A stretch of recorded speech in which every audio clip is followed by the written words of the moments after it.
Our next reader is a dear friend and colleague of ours, an amazing witness to history, Lou O'Neill, if you'd be so kind, sir.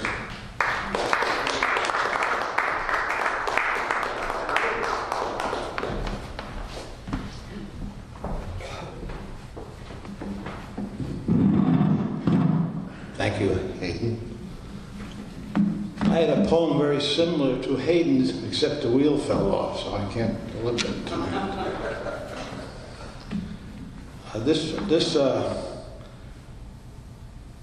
First I wanted to say, as a pilot, the two things you don't want to do is have low altitude and low fuel.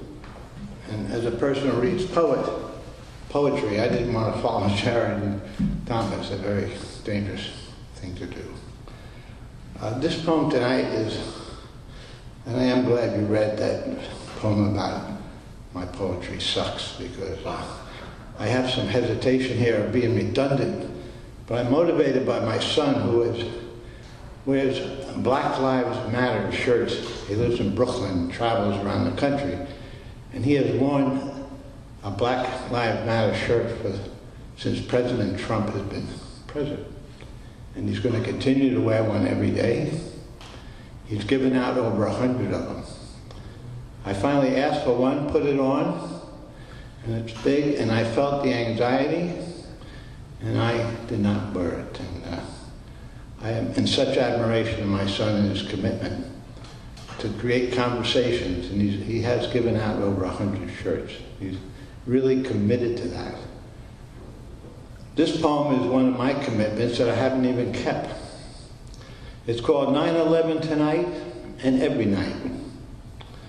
I've made a commitment to recite this poem. I want you to hear it before you go home. Why? Because no one person can do everything about injustice, right? But everyone can do something. So here's what I'm doing tonight. 9/11, the greatest injustice during my entire lifetime. The human suffering immeasurable, a horrific crime. It has changed our world like a terrible plague, that's for sure. So many, oh so many questions, only answers will cure.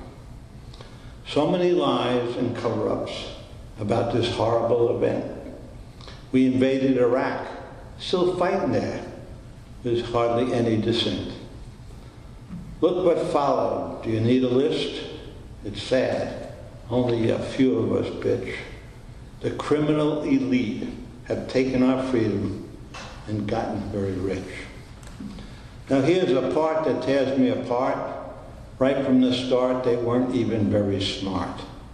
Even during the mayhem, there were questions galore. As time went on, there were more and more. The 9/11 Commission, a whitewash, a total sham.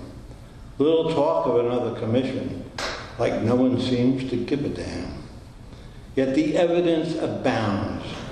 There's little doubt in many credible minds.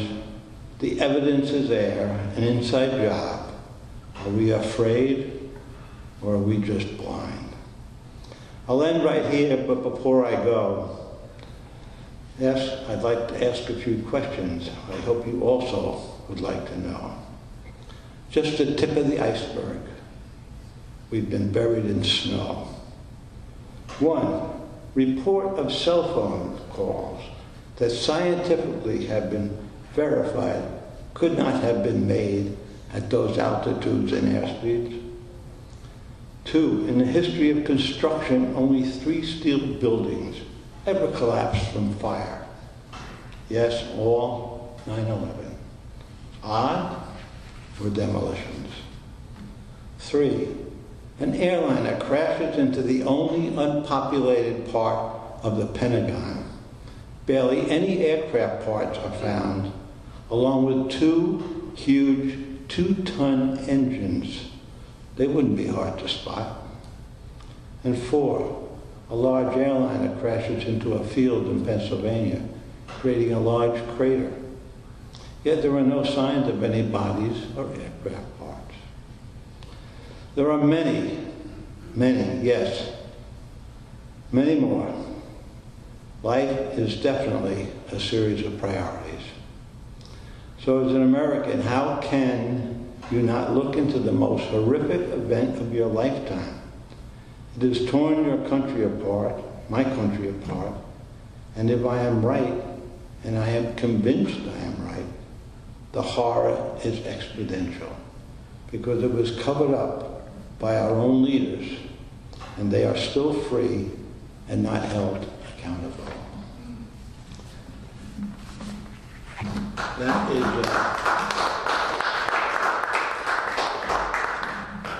there's an analogy about sheepdogs and warriors.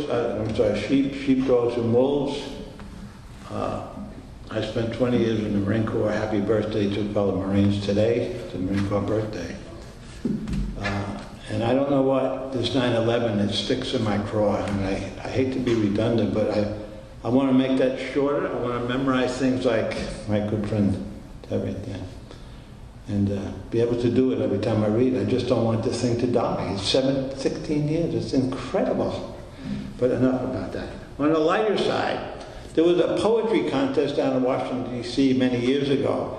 And it ended up in a tie. And there was a highly academic band that was in first place, tied with a redneck from down south. And they didn't know how to resolve it, but they came up with a thing. They would have each contestant come out, and they would give him a word, and he would have to come up with a poem in 1 minute.